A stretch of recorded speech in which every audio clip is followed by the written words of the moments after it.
Esse é um vídeo da Brasil Paralelo, uma iniciativa apartidária que não aceita um centavo do dinheiro público.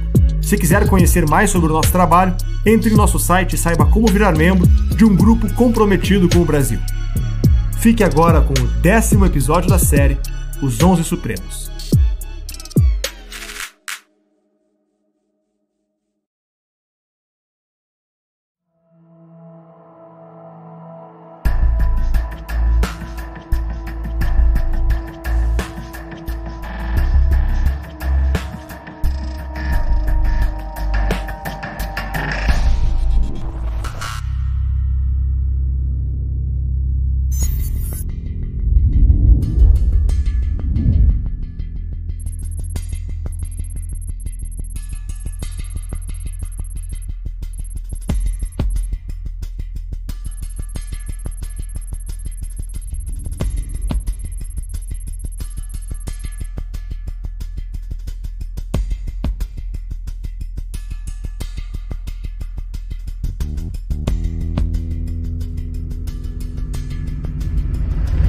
Sua carreira acadêmica começou na Universidade de Brasília, onde se graduou, fez mestrado e se tornou professor. Fez também mais um mestrado e um doutorado pela Universidade de Münster. No final dos anos 70 e início dos anos 80, passou no concurso e atuou como oficial de chancelaria do Ministério das Relações Exteriores, primeiro em Brasília e depois em Bonn, na Alemanha.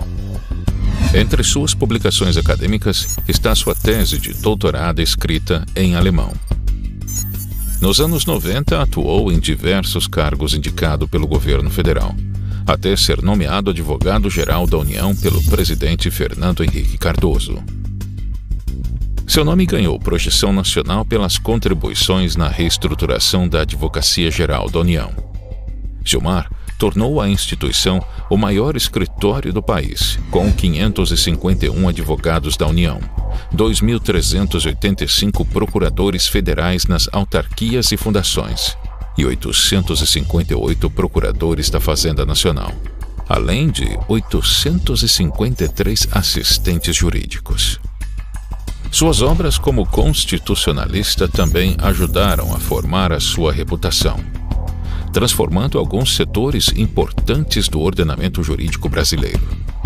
Ajudaram na elaboração de leis, medidas provisórias, súmulas e emendas constitucionais.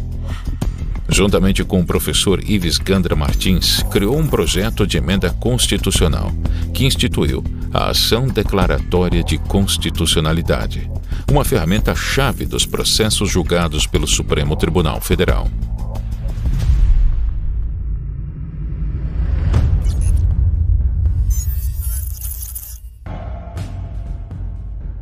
O senhor se arrepende de ter indicado Gilmar Mendes ao STF e Renan Calheiros ter sido seu ministro da Justiça?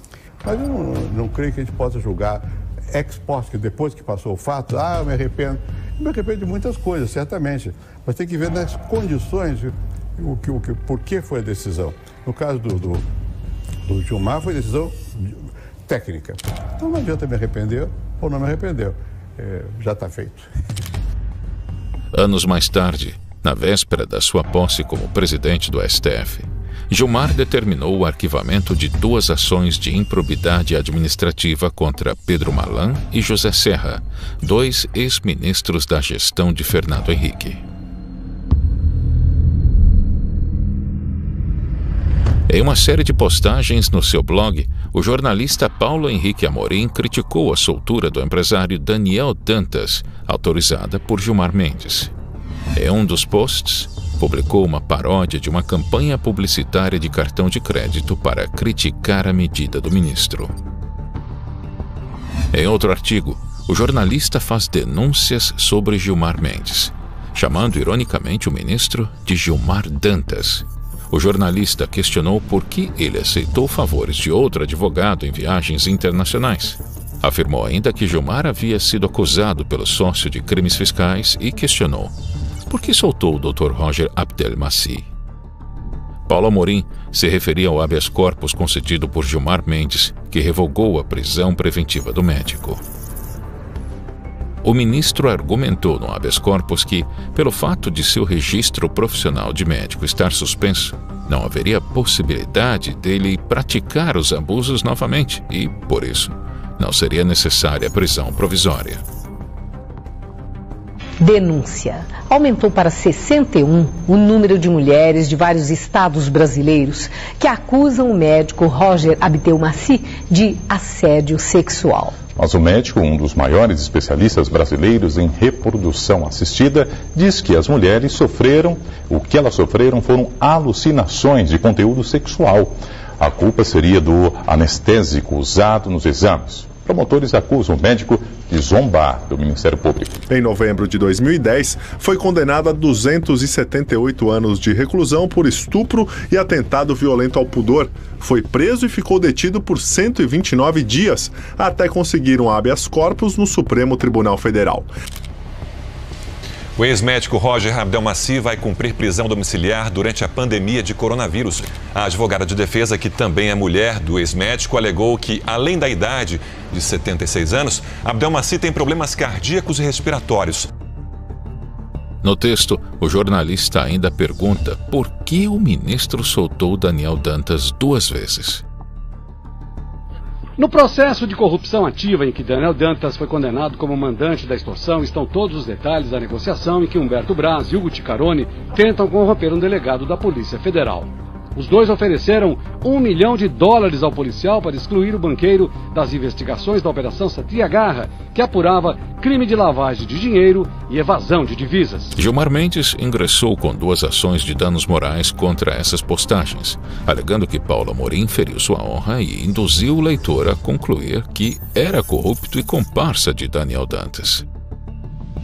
Em uma terceira ação, o jornalista foi condenado a indenizar o ministro por causa de uma postagem em seu blog de uma imagem associando Gilmar Mendes ao nazismo.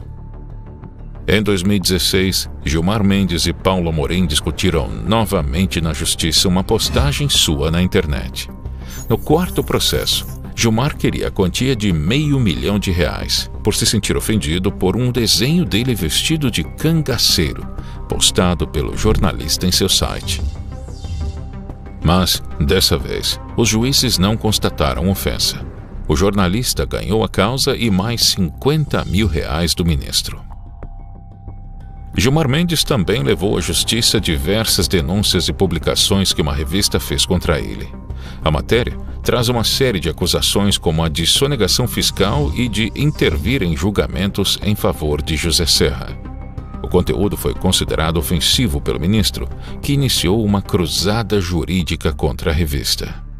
Outra reportagem ainda aponta supostas relações do ministro com o ex-senador Demóstenes Torres e o bicheiro Carlinhos Cachoeira. Em conversa gravada pela Polícia Federal, o senador afirma ter recebido favores junto a Gilmar Mendes para levar ao STF uma ação que envolvia os réus. Segundo outra reportagem do Estadão, Demóstenes disse a Cachoeira que Gilmar Mendes conseguiria abater cerca de metade do valor com uma decisão judicial, tendo trabalhado ao lado do ministro para consegui-lo. Em função das matérias publicadas pela revista, o ministro entrou com uma ação indenizatória por achar que as reportagens denegriram a sua imagem por conter acusações falsas. Gilmar Mendes venceu o processo.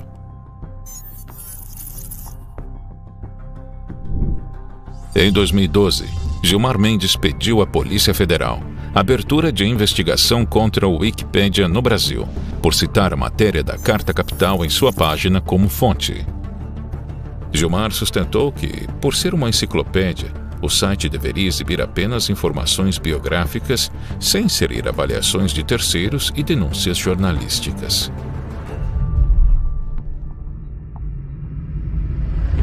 A suposta relação entre Gilmar Mendes e a JBS preocupava juristas quando os processos contra a empresa chegaram ao STF.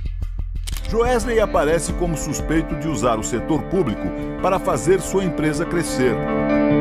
São empréstimos do BNDES, fraudes em fundos de pensão, esquemas para liberar o dinheiro do Fundo de Garantia para empresas privadas e suborno de agentes do Ministério da Agricultura. Segundo a reportagem do jornal Folha de São Paulo, Gilmar Mendes teria recebido um patrocínio de 2,1 milhões de reais do grupo JF Investimentos, controlador da JBS, empresa dos irmãos Joesley Batista e Wesley Batista, investigados na Operação Lava Jato. O ministro Gilmar Mendes, do Supremo Tribunal Federal, volta a atacar o Partido dos Trabalhadores. Ele afirmou hoje que o PT instalou um modelo de governança corrupta, definido pelo próprio ministro como cleptocracia, que significa Estado governado por ladrões. A declaração foi dada pelo ministro depois que ele foi questionado sobre a ameaça do PT de processá-lo por causa das críticas feitas ao partido durante o julgamento da doação de empresas para campanhas. Vamos ouvir então o que disse o ministro após um debate na Fiesp, em São Paulo. A Lava Jato estragou tudo. Evidente que a Lava Jato não estava nos planos. Por isso que eu disse, não tem mais relevância nenhuma. Porque o plano era perfeito, mas não combinaram com os russos. Isso é que ficou tumultuado. A Lava Jato revelou o quê? Eu disse isso. Pelas contas agora do novo orçamento da Petrobras, 6,8 bilhões destinaram-se à propina. Se um terço disto foi para o partido tem algo em torno de 2 bilhões de reais de caixa. Era fácil disputar a eleição com isso. A campanha da presidente Dilma custou 350 milhões. Por isso que eu disse, eles têm dinheiro para disputar a eleição até 2038. E deixariam os caraminguados para os demais partidos. Era uma forma fácil de se eternizar no poder. Na verdade, o que se instalou no país nesses últimos anos está sendo revelado na Lava Jato. É um modelo de governança corrupta. Algo que merece um nome claro, de cleptocracia. Na questão da prisão em caso de condenação em segunda instância, Gilmar Mendes votou a favor da medida 2 vezes em 2016. Considerada importante contra a impunidade, a medida mantinha os condenados na Operação Lava Jato presos por mais tempo.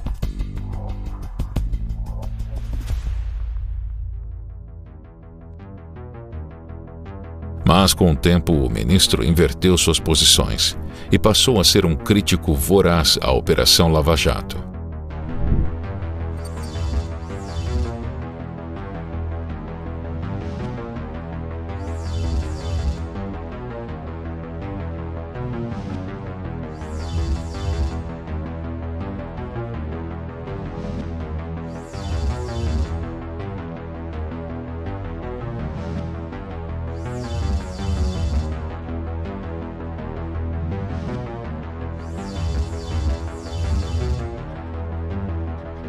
Quando o julgamento da prisão em segunda instância foi retomado em 2019, Gilmar Mendes contraria sua posição anterior e vota contra a medida.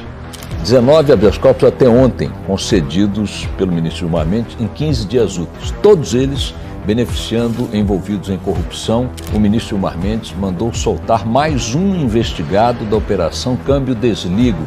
Então, portanto, a conta de Gilmar Mendes em habeas corpus para esse tipo de investigado, de suspeito, já chega a 20 presos da Lava Jato soltos pelo mesmo ministro em apenas 20 dias úteis. Este é o ministro que fala de coisas como atipicidade.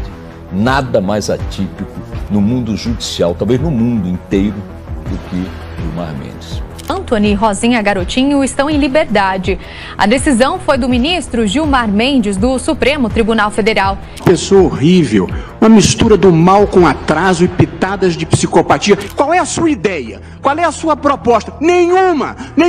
É bilis, ódio, mau sentimento, mal secreto. É uma coisa horrível. Vossa Excelência nos envergonha. Vossa Excelência é uma desonra para o tribunal. Uma desonra para todos nós. Um temperamento agressivo, grosseiro, rude. É péssimo isso.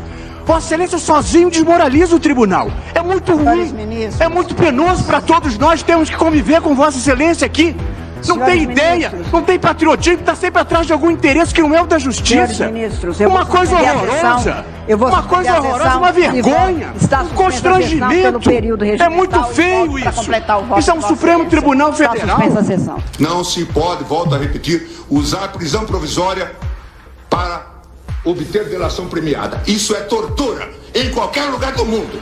E é preciso deixar isso muito claro. E isto é um vilipêndio à nossa história constitucional e à história constitucional de qualquer país do mundo. Eles conseguem enxergar em 2018, no Brasil democrático, na Operação Lava Jato, eles continuam enxergando inquisição e tortura.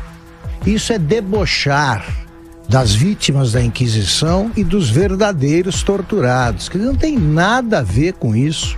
O Antônio Palocci está tentando falar o mínimo possível e conseguir a liberdade em troca disso.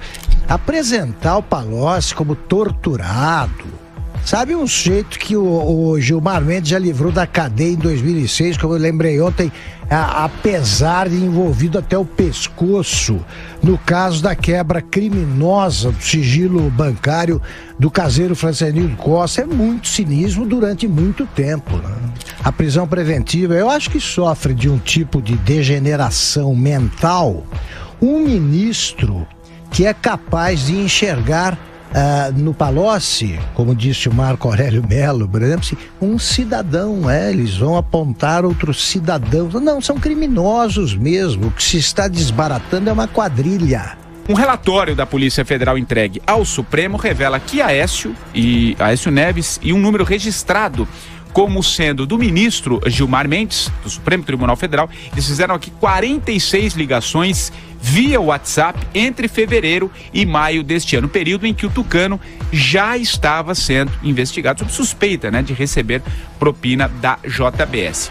No início da noite, o ministro Gilmar Mendes mandou arquivar investigações sobre 2 senadores, Aécio Neves, do PSDB, e Jorge Viana, do PT. O SBT Brasil teve acesso ao documento enviado pela Força Tarefa da Operação Lava Jato à Procuradora-Geral da República, Raquel Dodge, com mensagens e contatos telefônicos que fundamentam o pedido de suspeição do ministro do Supremo Tribunal Federal, Gilmar Mendes, nos processos contra o ex-ministro Aloysio Nunes e o ex-diretor da DERSA, Paulo Vieira de Souza, conhecido como Paulo Preto. Nas investigações de Eike Batista na Lava Jato, foi constatado que a mulher do ministro Gilmar Mendes é membro do escritório de advocacia que defendeu o empresário nos seus processos.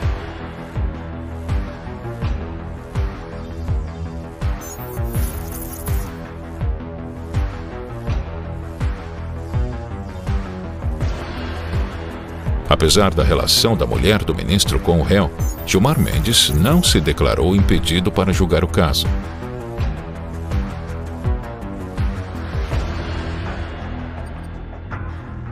A polêmica veio à tona quando o ministro concedeu um habeas corpus para o empresário Eike Batista, que estava preso em Bangu. O ministro do STF, Gilmar Mendes, é novamente o centro de uma polêmica entre os integrantes do Supremo. Dessa vez, o embate foi com o ministro Marco Aurélio Mello. O ministro Marco Aurélio Mello se declarou impedido de julgar ações defendidas pelo escritório de advocacia em que uma sobrinha dele atua. A decisão irritou Gilmar Mendes, que nos últimos dias foi surpreendido por um pedido de impedimento feito pelo Procurador-Geral da República para atuar no julgamento do habeas corpus de Eike Batista. A resposta de Gilmar foi dura. Sem citar o nome do colega, o ministro disse que os antropólogos terão uma grande surpresa quando forem estudar algumas personalidades no futuro. Descobrirão que elas nunca foram grande coisa do ponto de vista ético, moral e intelectual. E que essas pessoas, ao envelhecerem, passaram de velhos a velhacos. Na véspera da votação do habeas corpus do ex-presidente Lula no Supremo, o ministro Gilmar Mendes afirmou que a condenação do petista afetou a imagem do país. Segundo ele, ter um ex-presidente da República como Lula condenado é muito negativo para o Brasil. Gilmar disse também que os escândalos de corrupção abalam a imagem do país no exterior no curto prazo, mas podem representar uma melhora da credibilidade do país no futuro. As declarações foram concedidas em Lisboa, onde ele participa do 4º Fórum Jurídico, um evento anual organizado pelo IDP, instituição da qual ele é sócio. Gilmar afirmou em outro momento que acredita numa pacificação do país após o julgamento do habeas corpus de Lula. Com a sua ironia habitual, o ministro também fez críticas à opinião pública. A gente tirou um trechinho do que ele disse logo pela manhã lá em Portugal. Solta aí, Reginaldo. Todos palpitam, assim como a gente falava que tínhamos 100 milhões, 200 milhões de técnicos de futebol, agora temos um pouco assim, 200 milhões de juízes. Todos entendem de habeas corpus e discutem ADCs, ADPFs, controle abstrato, controle concreto. Em suma, isso é conversa só de jornalista, agora também é do jornaleiro.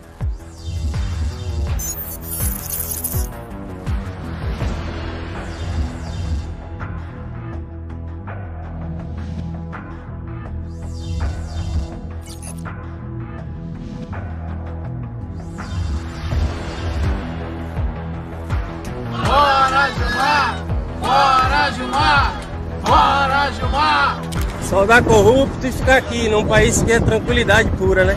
É muito bom, né, Gilmar? Você acha que isso é bom para os brasileiros?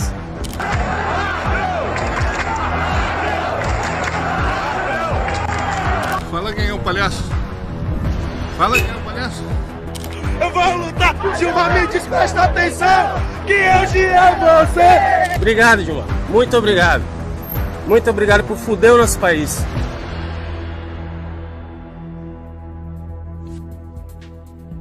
A Receita Federal abriu investigação para apurar crimes fiscais praticados pelo ministro do Supremo Tribunal Federal, Gilmar Mendes. Entre as suspeitas, a de que ele e a mulher, Guiomar Mendes, estariam envolvidos num esquema de lavagem de dinheiro. O presidente do Supremo, o ministro Dias Toffoli, pediu que a Receita Federal e a Procuradoria-Geral da República apurem se houve irregularidades na abertura de uma investigação da Receita contra o ministro Gilmar Mendes, também do Supremo Tribunal Federal. Esse pedido do Dias Toffoli atende a uma solicitação do próprio Gilmar Mendes, que cobrou uma explicação sobre a abertura dessa investigação. Olha, todos os brasileiros são iguais perante a lei. O Gilmar Mendes se acha acima dos normais dos brasileiros, mas não é. Gilmar Mendes acha que é o imperador. Não, Gilmar. Aqui é uma república. Todos são iguais perante a lei. Eu queria ressaltar para vocês que talvez essa tenha sido a primeira iniciativa exitosa em relação ao combate às fake news. Na quarta-feira, o ministro do STF, Gilmar Mendes, manteve a prorrogação da CPMI das fake news por mais 180 dias, após a retomada dos trabalhos no Congresso. Gilmar afirmou que os fatos apurados na comissão assumem alta relevância para a preservação da ordem constitucional. O ministro do Supremo rejeitou uma ação apresentada pelo deputado federal Eduardo Bolsonaro, que pretendia impedir o andamento das investigações. O deputado questionou a imparcialidade da CPMI e disse que a comissão estava sendo usada para prejudicar membros do Poder Legislativo que se colocam como aliados do atual governo. Dessa marca bastante triste, eu diria até mesmo macabra, de 90 mil mortos, né, causados pela Covid-19. Acho que isso por si só fala da gravidade da pandemia. E há um consenso entre os especialistas de que nós poderíamos ter tido um outro manejo dessa crise, que talvez pudéssemos ter reduzido significativamente os danos causados por essa pandemia entre nós. Nós não podemos sair aí a receitar cloroquina e tubaína. Eu tenho a impressão que muitas vezes, por razões aí que não vou especular aqui, o presidente tem uma visão de que está sob um modelo de presidencialismo imperial. Isso não existe. Olha, o Ministério da Defesa anunciou ontem que pediu à Procuradoria-Geral da República que tome as medidas cabíveis contra o ministro do Supremo Tribunal Federal, Gilmar Mendes, pelas afirmações dadas no fim de semana que irritaram profundamente os militares do governo. Não é aceitável que se tenha este vazio no Ministério da Saúde. Isto é ruim, é péssimo para a imagem das Forças Armadas. É preciso dizer isso de maneira muito clara. O Exército está se associando a esse genocídio. Segundo nota divulgada pela Defesa, assinada pelos comandantes das três forças, as acusações do ministro foram muito graves, infundadas, irresponsáveis e levianas. Genocídio, segundo os comandantes, é um crime gravíssimo E eles ressaltaram que as Forças Armadas hoje trabalham para salvar vidas. Ainda de acordo com o Ministério da Defesa, o ataque gratuito às instituições de Estado não fortalece a democracia brasileira. Para demonstrar o tamanho da insatisfação com o ministro do Supremo, a nota foi assinada pelo ministro da Defesa, os comandantes do Exército, Marinha e Aeronáutica. A ação enviada à Procuradoria-Geral da República, o ministro da Defesa, Fernando Azevedo e Silva, e o comandante do Exército, Edson Pujol, consideraram que o ministro do Supremo Tribunal Federal, Gilmar Mendes, violou a Lei de Segurança Nacional e atribuíram ao magistrado crimes previstos nos códigos Penal e Penal Militar. Na legislação militar, Azevedo e Silva e Pujol utilizam o artigo 219 para considerar que Gilmar Mendes ofendeu as Forças Armadas. Propalar fatos que sabe inverídicos, capazes de ofender a dignidade ou abalar o crédito das Forças Armadas ou a confiança que estas merecem do público, prevê o dispositivo. A pena, nesse caso, é de 6 meses a 1 ano de detenção.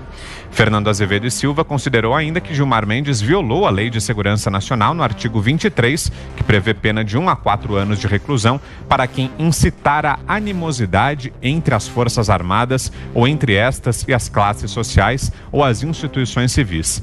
Também foram apontados os crimes de calúnia e difamação nas legislações civil e militar.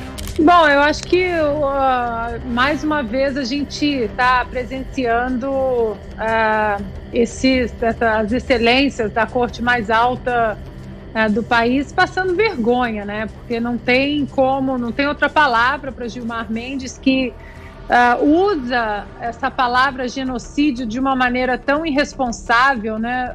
Membros da corte mais alta do país que deveriam ser exemplo, principalmente no cuidado histórico das palavras, da maneira como elas são usadas, em respeito principalmente àquelas pessoas que foram vítimas, né, de reais genocídios. Então hoje a gente vê que ministros como Gilmar Mendes, eles entraram na turma do momento, a turma do cancelamento, a cultura do cancelamento que repete as palavras genocídio, fascista, racista, nazista, como se repetisse uma palavra corriqueira.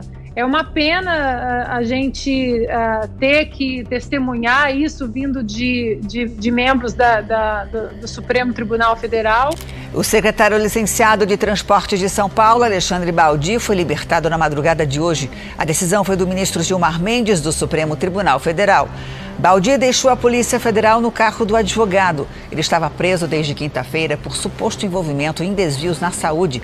A defesa afirma que a soltura corrige uma injustiça, que não há indício de crime praticado por ele e que o dinheiro apreendido em 3 imóveis ligados ao secretário foi declarado no imposto de renda. O Federal de Curitiba aceitou o pedido de indenização de Deltan Dallagnol, mas quem vai pagar a conta de R$59 mil é a União. Isso porque a ação foi movida contra o Estado sob o argumento de que Gilmar Mendes agiu como servidor público. O ministro criticou o procurador e a Lava Jato em entrevistas e também em sessões do tribunal. O brasileiro terá que pagar a indenização que o Gilmar Mendes deve ao Deltan Dallagnol. Quer dizer, nem mesmo coçar o próprio bolso eles precisam, porque tem agente para isso. O ministro Gilmar Mendes, ao soltar o corrupto secretário de Transportes de São Paulo, do também corrupto João Dória, Alexandre Baldi, qual foi o motivo?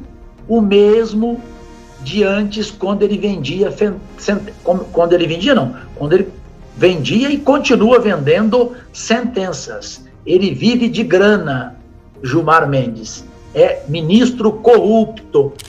Nós queremos saber como você tem 20 milhões de patrimônio. De onde você tirou esse patrimônio? De Mega Sena? De herança de quem você tirou, Gilmar Mendes? Foram das sentenças que você vendeu, seu canalha! Das sentenças que você vendeu. Então a soltura de Alexandre Baldi foi por grana, por negócio, com telefonemas de Marconi Perillo, ex-governador de Goiás, e João Dória. Ele viaja 12 vezes por mês a Portugal ao dinheiro de vocês. Vocês pagam a passagem aérea dele de primeira classe.